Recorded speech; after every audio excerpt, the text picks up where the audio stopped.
check out the scene here today. See what we're doing on this Thirsty Thursday. So the 59, it's in the shop. We took the box off it. Went to bleed all the brakes. Now the owner, like I told you, if you don't know the whole story, you'll have to go back and watch the other videos. I can't go through it all again, but he had this truck done like 10, 15 years ago, something like that. And it's been sitting around, dragged from place to place, and now we brought it to us to put together. Went to bleed the brakes, and of course, even though everything's new in the brakes, the wheel cylinders in the rear were leaking. So we had to replace those. So we got that all fixed up. Got the front and back windows in it. That's the back window. I got all the chrome around there now, as you can see. Got all the chrome around the doors. We got the front windshield in. Got the visor on. We've got it cranking over.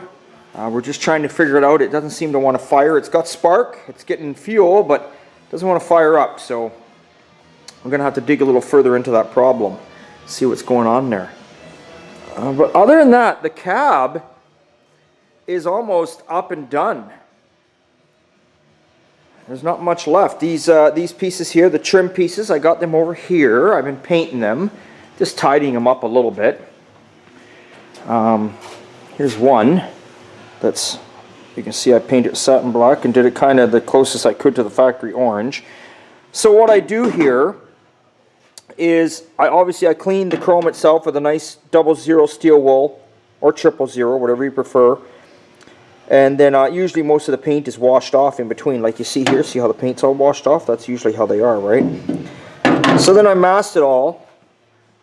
Then the satin black spray bomb in here. Then I quickly wipe the letters on top to get the worst of it off. And you can still see there's some on there. But then I leave it dry up for a couple days. Then I come along with my 000 steel wool again. And I wipe it spotless clean. And of course in this area I'm just using a brush. And here's the hood one I had done. You see that? You can see all the satin black in here. And did the bow tie with the brush again. So I got to finish this one off now. Now what I'll do is I'll go ahead and, like I say, I'll take the steel wool to these, and then I'll paint the orangey color in there. So that's what's going on there. And then yeah, it's doing pretty good. It's coming along nicely. So hopefully we get it running. Tomorrow's Friday. Yeah, we might get it running tomorrow, if not Monday. Then we can put the hood on, make sure everything's lining up good there. And you know, there's a couple little wiring issues here and there we got to deal with. But then she's a runner. Then we can just focus on the box. And oops, got the door locked from the inside here. There we go, that way. Then we can focus on it.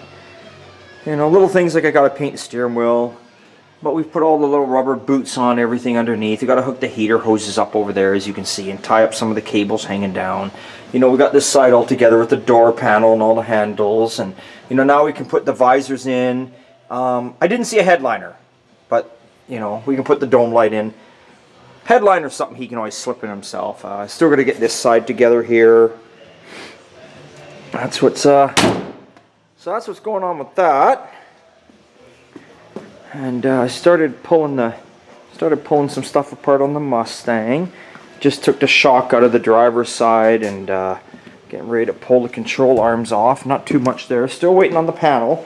The owner's still waiting on the panel for the left-hand side, so hopefully we get it soon, and then we'll get that done. But I did get a bunch of parts and pieces, tranny crossover, and the sway bar and all that. Got all that stuff painted up and wrapped up. Just started to wrap stuff up so it doesn't go bad.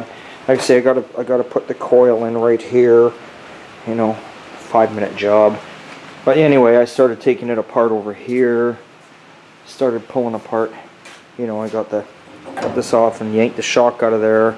Loosened all the bolts down below in your ball joints. So now I got to get this coil spring compressor in there and get the coil out of there, and away we go. And hopefully soon he brings me this part, because I'm anxious to get this done, because then wow, no more rust, right? And Sean, he's working away. He's been working on 2 projects at once. He's got the, there we go. We got the. So I did a little priming on the nose of this one last night. A little squished in here. We can't really, on the custom 41 Chevy. So I was focusing on getting this primered, and then he's going to block it again and, you know, fine tune it. So focused on that. So the custom Chevy's coming along nicely. Looking good, looking good. Carmageia. There we go. So you see he's prepping it here, and then it'll get its final primer. And yeah. Those are all done. These are all done. These parts are all in final primer. See, 600. He marks everything so he doesn't forget. These are done. So tomorrow night, these will get flipped over and all the inners will get painted. The underside of the hood and the deck lid and all the door jambs, that'll all get painted and tucked away and put away. And yeah, so the Carmen's coming along good. We got the paint in the shop for it. Honda Satin Silver, I think they call it. Yeah, so that's looking real good. Excellent. And look real good. Real good, right? Top notch. And we got Mike was working on the old Pontiac. We just pushed it out because we needed to get the 59 in the shop. So we're waiting on the owner just to bring us some parts for the back of this thing. Oh, from the back end here, because I don't know if you can see this in here, but he had to use an Impala floor because they don't make something for a Pontiac. We can see the big difference between where it meets up. But the owner has got the old floor from the Pontiac, so he's going to cut it way past what we need. Because it's rotten, but it's still something. You don't, like I say, you never throw anything out because he's kept it so we can take patterns off it, because we're probably going to have to figure out what we got to make there to make it look like, you know, to make it proper to the Pontiac, right? So he's going to be cutting it off and leaving a good 6 inches to a foot on it the best he can so we can figure out what we got to do. But in the meantime, this whole rear package tree, someone had hacked it out. So Mike's gotten in here, he's butt welding it all because the owner wants this thing done so you can't even tell. So he's butt welding everything along here. I don't know if I can get around here and show you. And then he's getting all the braces nicely done. Because someone had just cut the braces just like that right off.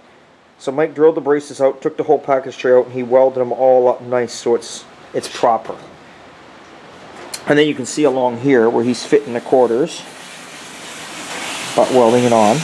These are actually attached, but like I say, we don't want to go any further just in case we have to cut these back off. Everything's lining up perfect, but we just don't know what we got to do in the back there. So it's best just to hold tough for a bit, because it'd be a lot easier to fix up this back area down in there with this all taken back off than it is to have it on there.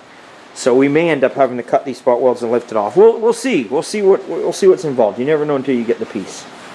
So lots of parts and pieces you see around for lots of vehicles.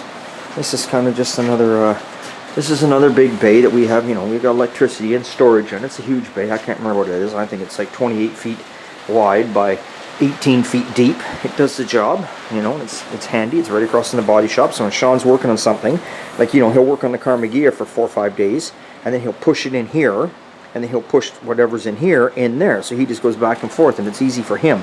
Nice concrete pad. It's simple. Makes life easy.